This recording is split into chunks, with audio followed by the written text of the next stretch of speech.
여러분 안녕하세요. 아르남 목사입니다. 오늘 함께 시편 15편 말씀 묵상해 보도록 하겠습니다. 시편 15편은 아주 짧은 시입니다. 아름다운 시적 이미지도 특별히 없고요. 우리가 걸어놓을 액자에 들어갈 특별한 약속의 구절도 없습니다. 그래서 많은 시편 뒤에 묻혀버린 그냥 지나쳐버리기 너무나 쉬운 말씀입니다.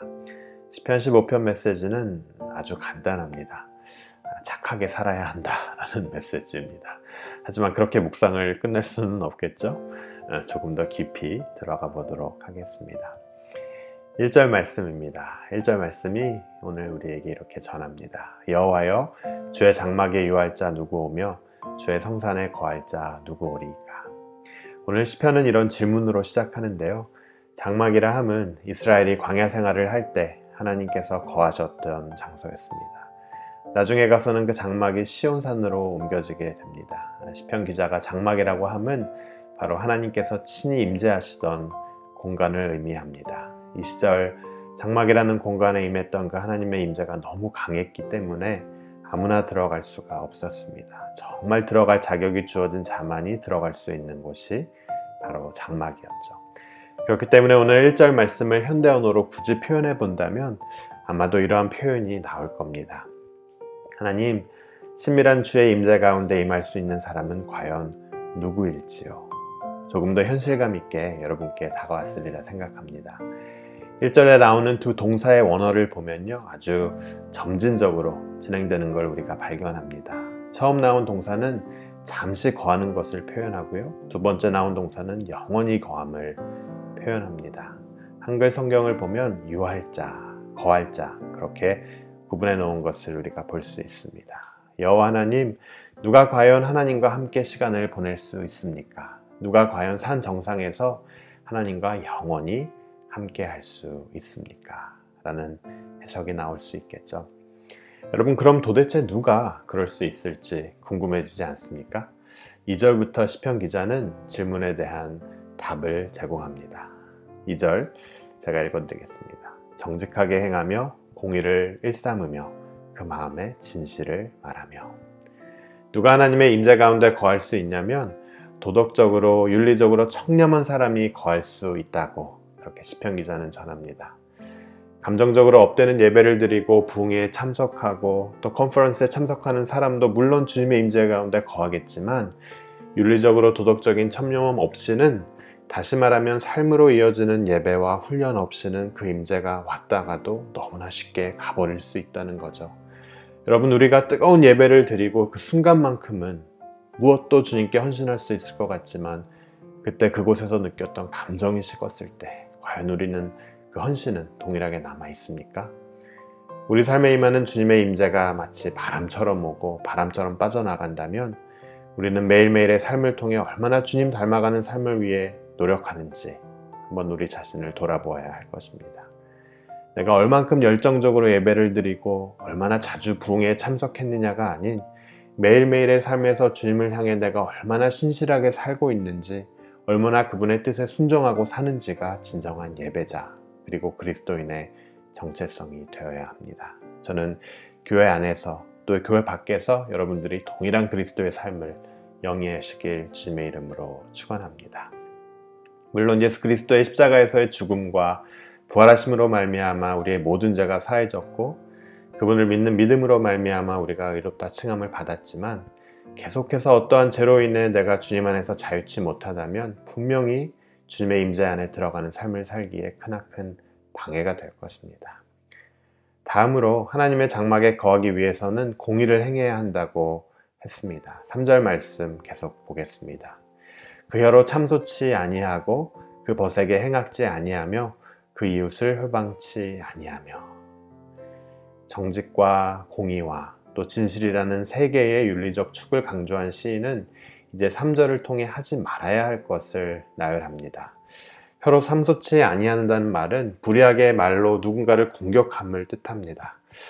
여러분, 생각해보면 특히 요즘과 같이 소셜미디어와 또 온라인 공간이 팽창한 시대에 사는 우리 모두가 누군가의 인격에 상처를 주는 말을 뱉기가 얼마나 쉬운가요? 그 벗에게 행악지 아니하고 이웃을 회방치 아니하고. 이 말씀 자체가 특별한 해석 없이 우리에게 다가옵니다. 우리가 우리만을 생각하는 그 시각의 우물에 빠져 깨닫지도 못하는 죄를 주변 이들에게 직접적으로 혹은 간접적으로 범하고 있지는 않는지요.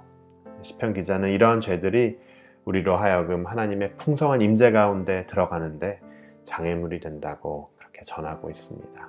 하나님의 임재를 갈망하는 예배자라면, 우리가 주님의 제자라면 오늘 말씀은 우리에게 정말 많은 도전을 줍니다.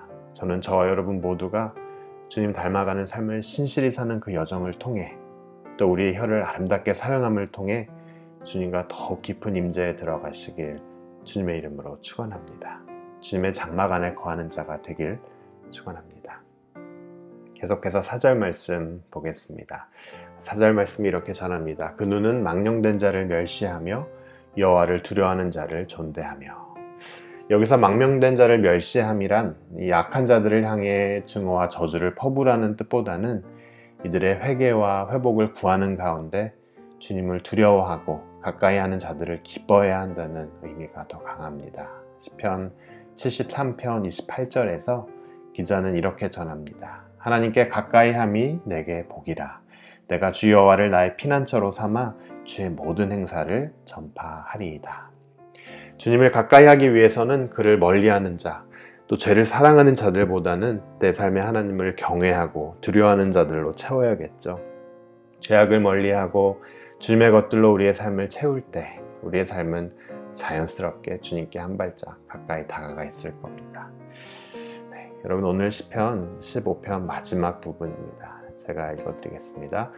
그의 마음에 서원한 것은 해로울지라도 변하지 아니하며 이자를 받으려고 돈을 꾸어주지 아니하며 뇌물을 받고 무죄한 자를 해하지 아니하는 자이니 이런 일들을 행하는 자는 영원히 흔들리지 아니하리라. 아멘. 하나님의 임재를 갈망하는 자가 재정적 또 공의적인 측면에서 어떻게 삶을 살아야 하는지 도전하고 있습니다.